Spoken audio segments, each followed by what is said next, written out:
Hi hello friends, வீட்டில் இட்லி மாவு தோசை மாவு இல்லைன்னு கவலைப்பட வேண்டாம். தக்காளியும் ரவையும் இருந்தால் போதும்.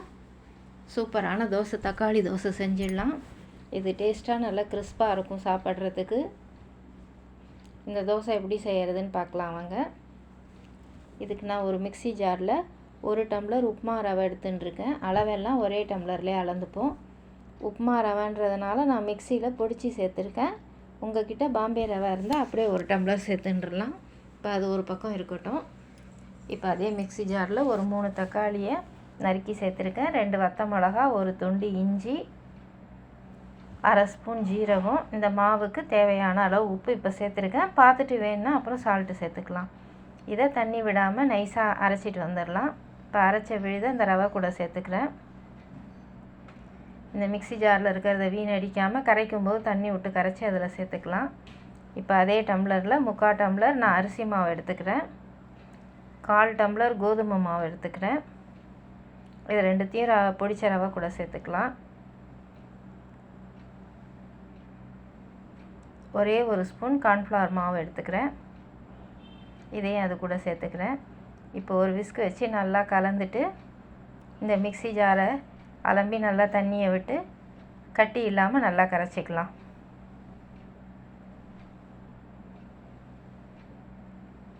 நல்லா கரைச்சிட்டு வந்திருக்கேன். இது ஒரு 10 நிமிஷம் ஊறட்டும். ரவை ஊறி தண்ணியெல்லாம் இழுத்துக்கும். அப்போ இன்னும் கொஞ்சம் தண்ணியை விட்டு தளர்த்திக்கலாம். 10 நிமிஷம் ஆயிருக்கு. பாருங்கள் மாவு எவ்வளோ கட்டியாக இருக்குன்னு. இது கூட தண்ணி சேர்க்க போகிறோம். அதுக்கு முன்னாடி நறுக்கின கொத்தமல்லி, நறுக்கின கருவேப்பிலை, ஒரு 7-8 மிளகு, இது எல்லாத்தையும் சேர்த்து கொஞ்சமாக தண்ணி விட்டு ரவா தோசை பதத்துக்கு மாவை கரைச்சிக்கலாம்.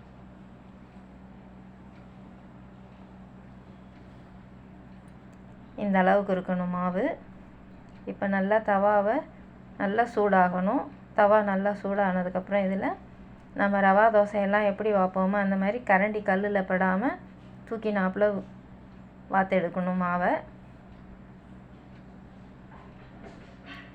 நல்லா எண்ணெயை தாராளமாக விட்டு ஓரமெல்லாம் நல்லா செவந்து வர வரைக்கும் வேக விடலாம்.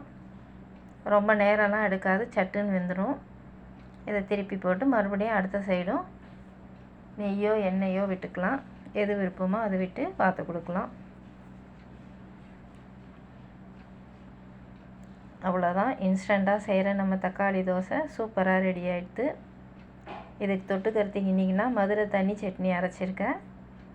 இந்த தோசைக்கும் இந்த சட்னிக்கும் செம டாப்பாக இருந்தது. ட்ரை பண்ணி பாருங்கள் ஃப்ரெண்ட்ஸ்.